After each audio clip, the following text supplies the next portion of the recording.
আজ আমরা অত্যন্ত আনন্দিত। আপনারা জানেন যে গতকাল আমাদের দক্ষিণ করিমগঞ্জ সমষ্টির নিলামবাজার ব্লকের আঞ্চলিক পঞ্চায়েত গঠিত হয়েছে।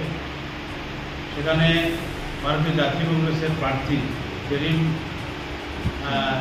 ইয়াসমিন আমাদের আঞ্চলিক পঞ্চায়েতের সভানেত্রী নির্বাচিত হয়েছেন। সহসভানেত্রী হিসাবে নিজামুদ্দিন তারা সর্বসম্মতিক্রমেই নির্বাচিত হয়েছে। এটা আমাদের বহু প্রতীক্ষিত ছিল। দক্ষিণ করিমগঞ্জ সমষ্টি সব দিনই কংগ্রেসের দুর্গ ছিল।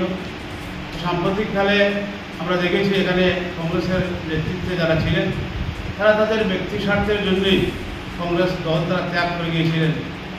এবং আজকে আমাদের সম্মুখে এই যে যুবক বাহিনী যারা আছেন, বিশেষ করে আমাদের আমিনুল রশিদ চৌধুরী মহাশয়ের নেতৃত্বে তারা বিগত পঞ্চায়েত নির্বাচনে এখানে কংগ্রেস হয়ে লড়েছিলেন এবং জনগণ তাদেরকে ব্যাপক ভোটের ব্যবধানে সেখানে করিমগঞ্জ তথা নবগঠিত নিলামবাজার ব্লক গতকালকে আমাদের কংগ্রেসের নেতৃত্বে গঠিত হয়েছে। এই আঞ্চলিক পঞ্চায়েত গঠনে যারা সক্রিয় ভূমিকা গ্রহণ করেছিলেন তাদের অনেকেই এখানে উপস্থিত, যারা এপি মেম্বার হয়েছেন। বিশেষ করে আমার আমির হোসেন ভাই, যিনি তাদেরকে সুসংগঠিত করে রাখতে সবচেয়ে বেশি তিনি পরিশ্রম করেছেন।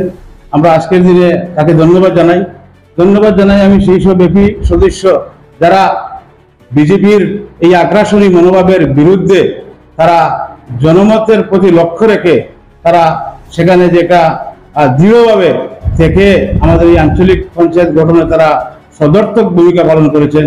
আমি ভারতীয় জাতীয় কংগ্রেসের পক্ষ থেকে সেই সব বীর সৈনিকদেরকে আমি ধন্যবাদ জানাই। আমিনুল রশিদ চৌধুরী মহাশয়, যার নেতৃত্বে দক্ষিণ করিমগঞ্জে কংগ্রেস প্রায় শূন্য থেকেই ঘুরে দাঁড়িয়েছে।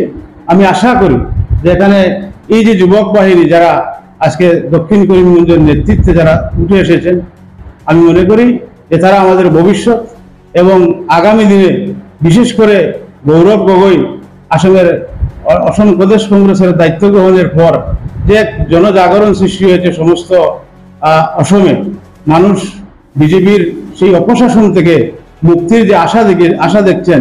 আমি মনে করি যে আমাদের এই সৈনিকরা তারা সৈনিক সিপাহী হয়ে তারা কাজ করবেন এবং আমাদের এই দক্ষিণ করিমগঞ্জ আঞ্চলিক পঞ্চায়েত বিজয়ের মাধ্যমেই আমরা আগামী দিনে এই দক্ষিণ করিমগঞ্জ আমি মনে করি দল আরো অধিক শক্তিশালী হবে। এবং বিশেষ করে যে যে অঞ্চল থেকে আমাদের এপি সদস্যরা বিজয়ী হয়ে এসেছেন, আমি আজকের দিনে তাদেরকে পরামর্শ দেব তারা জনগণের প্রতি, দল এবং জনগণের প্রতি যারা তাদের দায়বদ্ধ থাকেন, তারা যাতে প্রতিনিয়ত তারা যাতে আনসারেবল থাকেন, জনগণের কাছে যাতে দায়বদ্ধ থাকেন, এই বার্তা বা এই আশা আমি করব। আগামী দিনে তাদের নেতৃত্বেই আমি মনে করি যে দক্ষিণ করিমগঞ্জ আগামী বিধানসভা নির্বাচনে আমরা বিজয় করব। শুধু দক্ষিণ করিমগঞ্জ নয়, আমাদের এই তরুণ যে সৈন্যবাহিনী তাদের নেতৃত্বে সমস্ত করিমগঞ্জ জেলায় জেলা কংগ্রেস, মহিলা কংগ্রেস, সেনেসিবাহী সহ সেবাদল সহ যারা সংগঠনের কর্মকর্তারা আছেন, তারা সবাই মিলে জুলে এই করিমগঞ্জ জেলায় আমরা দল আরো অধিক শক্তিশালী হবে বলে আমি আশা করি।